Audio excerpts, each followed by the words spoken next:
ایک مرتبہ ایک شخص حضرت محمد مصطفیٰ صلی اللہ علیہ وآلہ وسلم کی خدمت میں حاضر ہوا اور پریشانی کے عالم میں کہنے لگا کہ اے اللہ کے رسول، میں آپ سے ایک سوال کرنا چاہتا ہوں کہ اللہ رب العزت تو اپنے قرآن میں سورہ غافر کی آیت نمبر 60 میں یہ ارشاد فرماتا ہے کہ اے لوگو، تم اللہ سے دعا مانگو، یقیناً اللہ تمہاری دعا کو قبول کرے گا۔ لیکن اے اللہ کے رسول، میں تو اللہ سے رات دن دعا مانگتا رہتا ہوں، لیکن دن رات دعا مانگنے کے باوجود بھی اللہ میری تو کوئی دعا قبول نہیں کرتا۔ میں اسی بات کو لے کر بہت پریشان ہوں کہ آخر یہ کیسے ممکن ہے کہ جب اللہ خود ہمیں یہ کہہ رہا ہے کہ مجھ سے دعا مانگو، میں تمہاری دعاؤں کو قبول کروں گا، تو پھر دعا مانگنے کے باوجود بھی اللہ میری دعا کو قبول کیوں نہیں کرتا؟ تو حضرت محمد مصطفیٰ صلی اللہ علیہ وآلہ وسلم نے فرمایا کہ اے بندہ خدا، جان لو کہ اللہ رب العزت اپنے ہر نیک بندے کی دعا کو قبول فرماتا ہے،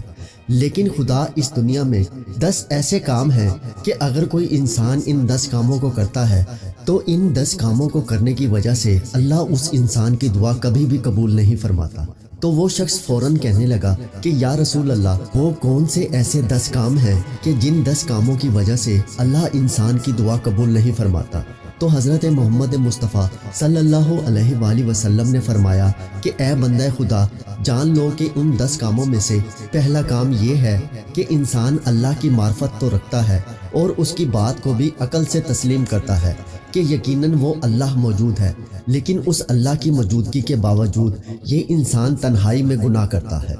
دوسرا کام یہ ہے کہ انسان اپنے تو عیبوں اور گناہوں کو چھپاتا رہتا ہے، جبکہ دوسروں کے عیبوں اور گناہوں کو لوگوں کو بتاتا رہتا ہے۔ تیسرا کام یہ ہے کہ انسان اپنا سب سے بڑا دشمن تو شیطان کو رکھتا ہے، لیکن اس کے باوجود بھی یہ انسان اپنا کردار شیطان کے جیسا رکھتا ہے۔ چوتھا کام یہ ہے کہ انسان یہ تو کہتا ہے کہ یہ دنیا اس کی دشمن ہے، لیکن اس کے باوجود بھی یہ انسان اس دنیا کی محبت رکھتا ہے۔ پانچواں کام یہ ہے کہ انسان جنت میں داخل ہونے کی خواہش تو رکھتا ہے، لیکن اس کے باوجود یہ انسان جنت میں داخل ہونے کے لیے اپنے نامہ اعمال میں وہ اعمال نہیں رکھتا۔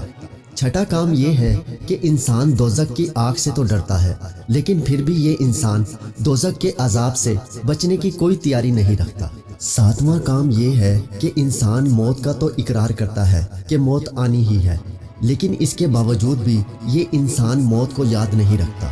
آٹھواں کام یہ ہے کہ انسان خود اپنے ہاتھوں سے مردوں کو زمین میں تو دفناتا ہے، لیکن مردوں کو زمین میں دفنانے کے باوجود بھی یہ انسان اپنی زندگی کے امتحان کو یاد نہیں رکھتا۔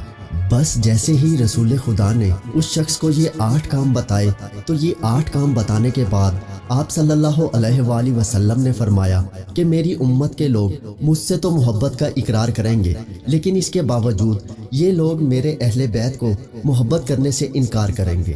اے بندہ خدا، مجھے اس ذات کی قسم ہے کہ جس کے قبضہ قدرت میں مجھ محمد کی جان ہے، اگر میری امت کے لوگوں میں سے کسی نے بھی میرے اہل بیت سے ذرہ برابر بھی بغض رکھا تو اللہ ضرور اسے دوزخ کی آگ میں داخل کرے گا۔ یہاں تک کہ اگر کوئی انسان ساری زندگی حجر اسود اور مقام ابراہیمی کے درمیان کھڑا ہو کر نمازیں ہی کیوں نہ پڑھتا رہے، اگر اس انسان کے دل میں میرے اہل بیت کا بغض ہوا تو جان لو کہ قیامت کے دن اللہ ضرور بالضرور اسے بھی دوزخ کی آگ میں داخل کرے گا۔ بس میری امت کے لوگوں میں میرے اہل بیت کی مثال ایسے ہی ہے کہ جیسے کشتی نوح کی مثال نوح کی امت میں تھی کہ جو بھی اس کشتی پر سوار ہوا تو وہ نجات پا گیا، اور جو اس سے الگ ہوا تو وہ ہلاک ہو گیا۔ اے میری امت کے لوگوں، اللہ سے محبت کرو کہ وہ تمہیں اپنی نعمتیں کھلا رہا ہے، جبکہ مجھ سے محبت کرو اس اللہ کی خاطر، اور میرے اہل بیت سے محبت کرو مجھ محمد کی خاطر۔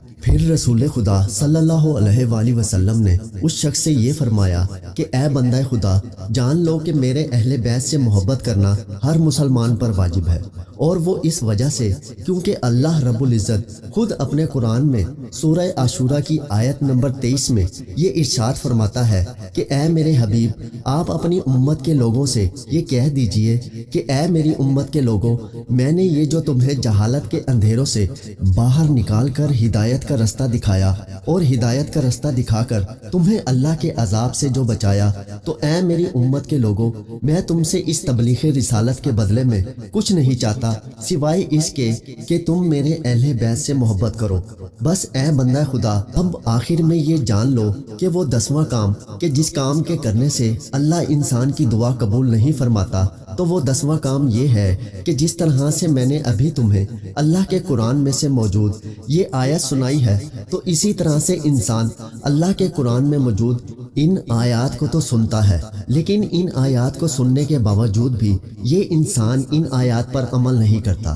بس اے بندہ خدا، یہی وہ 10 کام ہیں کہ اگر کوئی انسان ان 10 کاموں کو کرتا ہے تو ان 10 کاموں کو کرنے کی وجہ سے اللہ اس انسان کی کسی بھی دعا کو قبول نہیں کرتا۔ لیکن اے بندہ خدا، اگر کوئی انسان اپنے وجود کو ان 10 کاموں سے محفوظ رکھے تو پھر یقیناً اللہ اپنے اس نیک بندے کی ہر دعا کو ضرور قبول کرتا ہے۔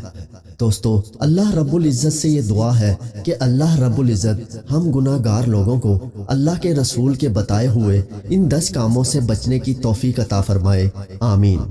دوستو، اگر آپ کو ویڈیو اچھی لگی ہو تو ویڈیو کو لائک، شیئر اور کمنٹس ضرور کیجیے گا، اور ہمارے چینل کو بھی ضرور سبسکرائب کیجیے گا اور ساتھ لگے بیل آئیکن کو دبا لیجیے تاکہ آپ کو ہماری ہر نئی آنے والی ویڈیو کا نوٹیفیکیشن بر وقت مل سکے۔